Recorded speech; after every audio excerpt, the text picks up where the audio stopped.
between 1962 and 1973. For my part, the engineers of 3 Field Troop 1965-66 forged 2 things: the tunnel rats and the PG tunnels, and the development of 2-man teams, splinter teams and mini teams, which are still used today. Royal Australian Air Force 443 personnel over the life of the Vietnam campaign, commencing in 1964. The Army of the Republic of Vietnam was the military force of the Republic of Vietnam, which existed from 1955 until the fall of Saigon until 1975. The military force included the Vietnam Air Force and the Republic of the Navy, of the Vietnam Navy. They were estimated to have suffered, and listen to this figure, 1,170,000 casualties during the Vietnam War. Just after the fall of Saigon and North Vietnamese takeover, the Army of the Republic of Vietnam was dissolved.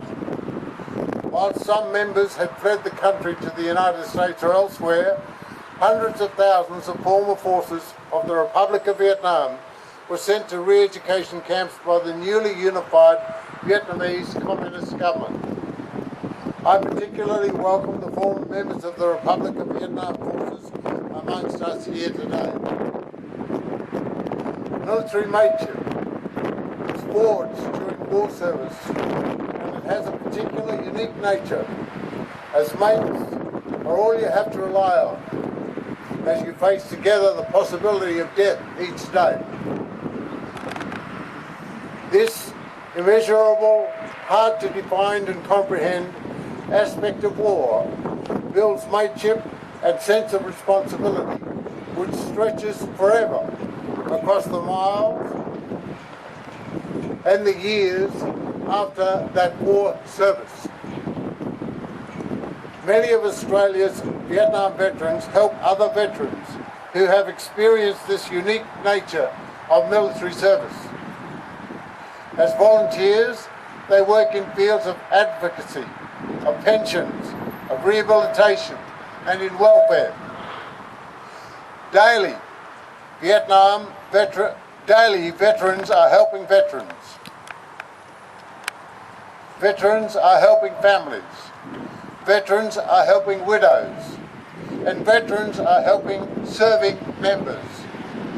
Wives and partners of veterans are helping each other, whilst at the same time helping the children of veterans and the mothers and fathers of veterans. Younger veterans have for the last decade served in Timor, the Solomons, Iraq, Afghanistan, and in peacekeeping and humanitarian operations in a multitude of other places.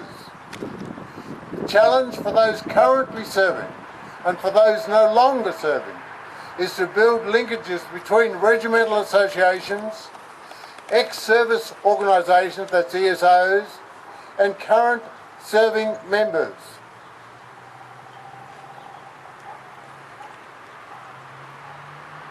All are part of a supportive and caring community existing for their mates.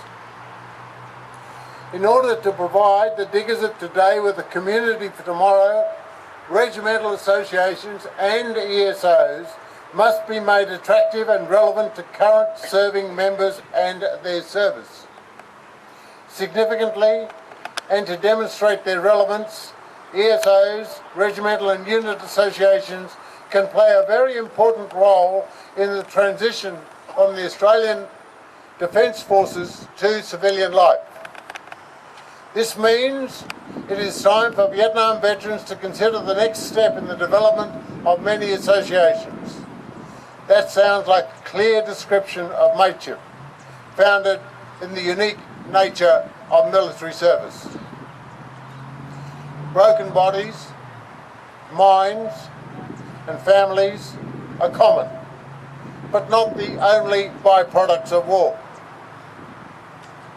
However, tending to these people requires Australia's continued attention and commitment. For these are the national values forged in the aftermath of World War I. That is, to properly support the veterans and families of the fallen and the wounded.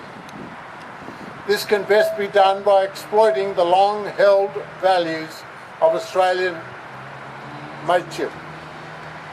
Finally, on this Vietnam Veterans Day, we remember all those who served in the Vietnam War and the more than 500 Australians who lost their lives in that conflict.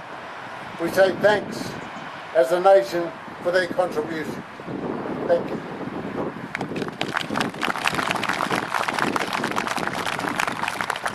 Thank you, Sandy.